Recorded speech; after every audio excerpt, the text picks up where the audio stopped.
Hey everybody, good morning. Good morning. Happy Friday. Your boy's up early. Yeah, I've been up since 5:30. Baby got up and I figured why not? Let's get a productive day going. So, happy Friday guys. So, in this video, we're going to talk about how to level up your webcam. With now being everybody working from home, Zoom meetings are now a thing everybody is used to. Well, I hope they're used to them. And you, you're working with clients remotely, having virtual meetings. I'm gonna essentially talk to you guys a little bit about what I learned and how I have been able to get this nice, crisp, clear picture. As you see, it's not the webcams look good and everything, but this just looks so much better, and I can adjust the settings a lot better. And so, we're going to talk a little bit about the setup and how you guys can do it as well, as cost effective as possible. So, with the pandemic going on, a lot of us, we tend to sometimes it's just it can get hard. It can get hard, and you log into a Zoom meeting and you've got usually you're using your laptop webcam. Not bad, it's okay. And sorry, my allergies are acting up. So you've got the webcam on your laptop, which depending on your laptop, it can either be really bad or really good. And that one, you're usually coming in at an upward angle. And it doesn't, it's not the best looking, but hey, you make it work. And then you've got the webcams, depending on what webcam you have. It could be lower quality, better quality, and then you've got what I'm using is an actual DSLR camera. So those are the kind of three options that you can use.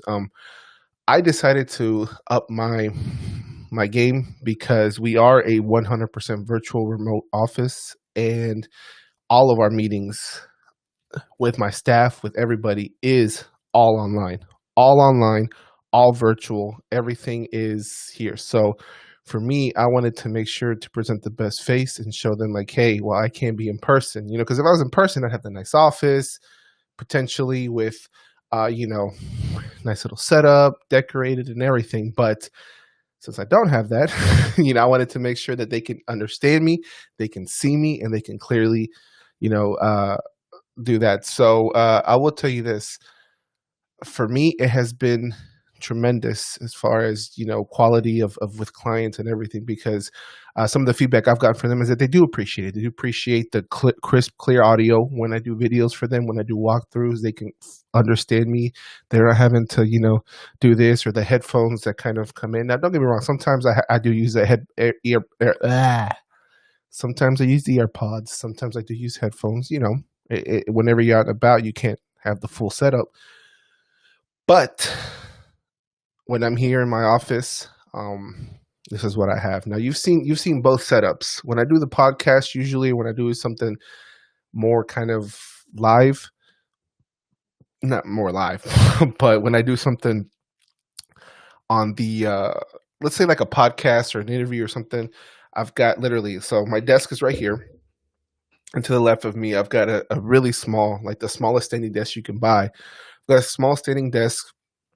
I've got another camera there, and I've got my podcast, the Rodecaster Pro, the mixer, everything over there. So I can do that with the background, that white background with my different logos for the podcast, my personal logo, and the ZTX logo. So that's what I do whenever I guess I want a little bit more, not professional. That doesn't sound right. I just when I want a different kind of change of scenery, when I'm doing something like more geared towards that. These are more chats. I feel these are more just kind of more personal. So I use this on my main desk. Got them, still got the mic. I'm using the same mic for both. I love this mic, by the way, y'all. It's $100 and it is amazing. Now, because it's an XLR, you need to connect it to some kind of interface, but we'll talk about that.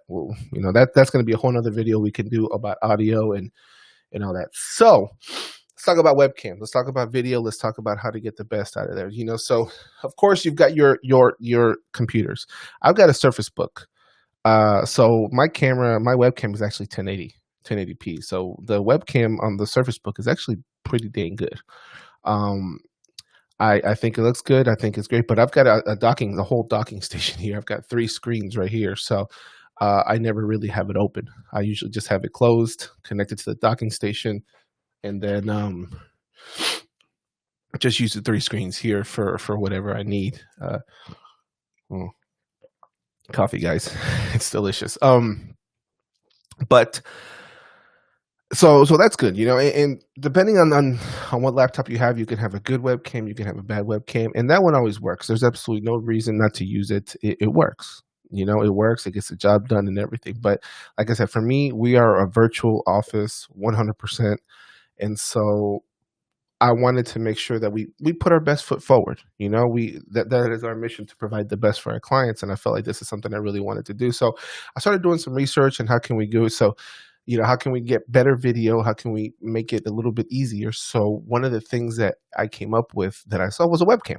So an external webcam that you connect. So we got the Logitech C920, which is the little 1080p. That's the really, really popular one. So we put that one, and that one looks great. Was using that one for probably about a year. Worked perfectly. For those of you guys that watched the Gusto launch yesterday, that's what we used. That's what I had originally, and that's what I used to film. And it looks great. Like it's perfect. That is hands down the best. Uh, but me being me, it's like I started following a page, a YouTube page called Think Media, and I actually went to their mastermind with a YouTube mastermind on how to grow and stuff. And they were talking about getting a better video quality for streaming and stuff like that. Now I don't stream video games. I wish I had time to play them. I don't, but I was watching their streams, and theirs looked way better than the webcam. And I was always trying to figure out, like, how do they do it? How do they do it? Well, they're actually using cameras, like DSLR cameras. And so did my research a little bit on that, and figured out that I can actually use a camera to as a webcam. Now, originally, you had to have the webcam, and you had to buy a little what's called a capture card, which it's a USB on one end and an HDMI on the other. And so you plug in the USB to your computer, and then the HDMI gets into there, and then that's the way you can output that signal. That little capture card's $150 on top of the camera, and I was just like, no, that's a little too much. Or at least at the time I thought it. So then finally I was like, you know what? Let me pull the trigger on it. Did it? Started using my Canon 80D originally, and that's what I had now. But then as I started to look more, research more, all of a sudden Canon came out with this EOS webcam utility beta. What this is a software. It's free. It's still in the beta stage, but it's a free software that you don't need an external capture device to use your Canon as a webcam. So when I talk about DSLRs, what am I talking about? I'm talking about a camera like this. Okay, this is a DSLR. So this is the Canon EOS Rebel T6. Okay, we had originally bought this camera whenever when we first had our first child, because my wife wanted to take nice pictures and everything. We used it pretty extensively to take pictures and things like that, video, and it worked great. It's you can these are the ones, if you ever guys go to Costco during the Black Friday or during Christmas, you'll see like a package that they usually sell. Like they have like the cheaper package and then the higher package. This was the cheaper package. So this is a great starter camera, and so this is what a DSLR is right here. You got the removable lens, so you can switch lenses out and things like that.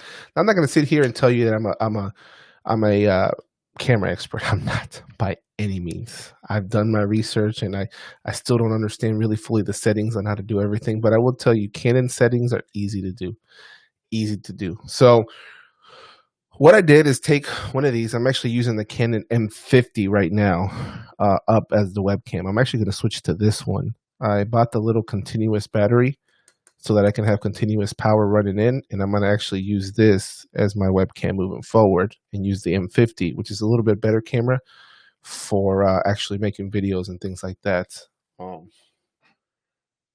So somewhere around here. I've got a wide angle lens over there that I bought, but this is these are the kind of cameras. So if you got a Canon camera laying around or something that you use every once in a while or something like that, then this is perfect. This is exactly what you can use to kind of to help you get that better system up and everything. So let's take a look at real quick the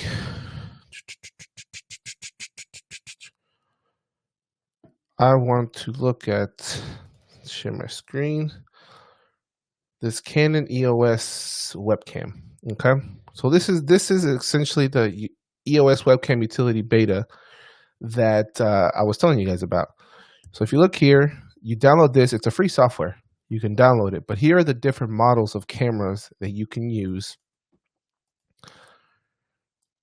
as webcams. And this list just keeps growing and growing and growing and growing. So as you see right here, I've got the M50, I've got the 80D, and we've got the Rebel T6. So the 80D I bought to make videos, and the video creator one, and it's been great. Like, I love it. It's not 4K, but I mean, it's still okay. It still works great. M50 I bought because this is a really good, like, solid camera to take with you everywhere you go. And then, like I said, the EOS T Rebel 6 is this one that we have here. So what you would do is essentially go here, download this software, which is free, and then you download the software, and then you just connect it into USB. So you connect the USB into your computer.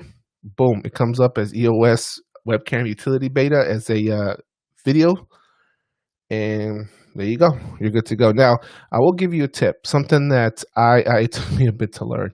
When you do this, you want to make sure to when you download the software itself for the camera, it's going to bring up the software where you can import pictures and do things like that.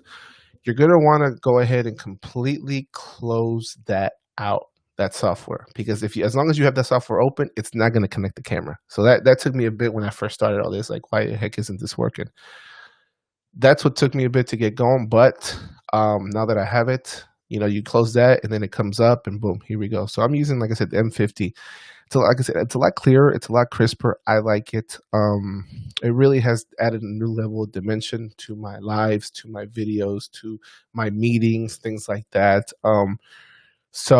Yeah, I mean, if you guys have camera lying around somewhere, especially a Canon. Now Sony's, I've got a Sony A6100.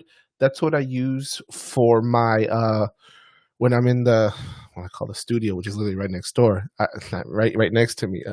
I use a Sony for that, and that one I actually do have. I ended up buying the Elgato CamLink capture card in order to connect it directly to be able to use it as a webcam. But like I said, Canon came out with this. Canon settings are way easier to play with than Sony, way easier, and they make it pretty easy. This one doesn't have a flip out screen, but you don't necessarily need it, because once you connect it, set it right here, connect it, set it, and don't move it. Like, I haven't touched my M50. I think I took it off once to go try to take some pictures, and that's when we ended up just using the 80D, because it's a much better camera for pictures. But yeah, I don't touch it. I leave it there. I turn it off, and it's been working great. Like, as you see, so a lot of these Canon cameras, whenever you try to record directly or take videos directly, you have a 25-30 minute time limit, then it turns off. But the good thing is with using it as a webcam like this, one, it doesn't overheat. Really, I haven't seen it overheat, and two,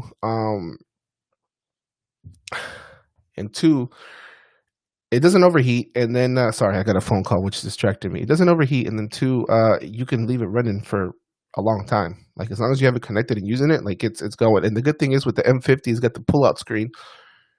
It's got the little pull-out screen, kind of like, so this has a pull-out screen up, but it has the pull-out screen out. And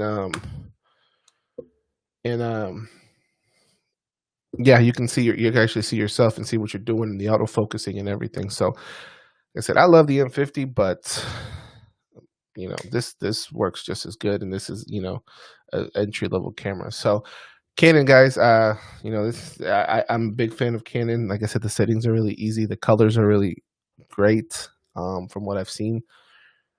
I think I know what I'm talking about. um, Also, when my travel, when I travel, not travel, well, when I used to travel, for conferences and stuff like that, I actually had the G7X Mark II. Great little camera. I mean, little pop up screen. You can, vlogs and stuff. This is a great little camera. My only complaint with this was that there is no external audio source that I connect to. So, for videos, we all know audio is super important. You can have the best video in the world, but if the audio sucks, no one's gonna watch it. So, this one, that's unfortunately the only drawback is the audio portion of it. But I mean, it still does takes great videos, and the audio doesn't sound bad. And usually, what I do is then record that audio into another device, like a little recorder. I don't have it. I was looking for it. I don't have it. Yeah, for a little recorder, but it just, it's not here. So, yeah. So this is, I think, a great way to do lives, to do videos, to do everything is connecting a camera. Another one too that I love to use. This little thing has been a beast, man. This Canon Vixa HF R800. This thing's like $200-300, and this thing works tremendous. It does up to 1080p. This is an actual camcorder, so like I can open it up and record forever as long as I have memory. I can record this. So this little thing has been amazing too. Uh, yeah, I've got a problem, as you can see. um, yeah, guys. So, like I said, I just wanted to come on and kind of share some tips and tricks for y'all and let you know, like, hey, this is a great way to, again, level it up and just set yourself apart, especially if you want to start working with online businesses. And you come off a lot more professional, you look a lot more professional, and to me, it's been great for us. I mean, we've received a lot of compliments and from our clients about it. And so, yeah. All right, well, I need to get to work, so I will catch you guys later. Have a good one.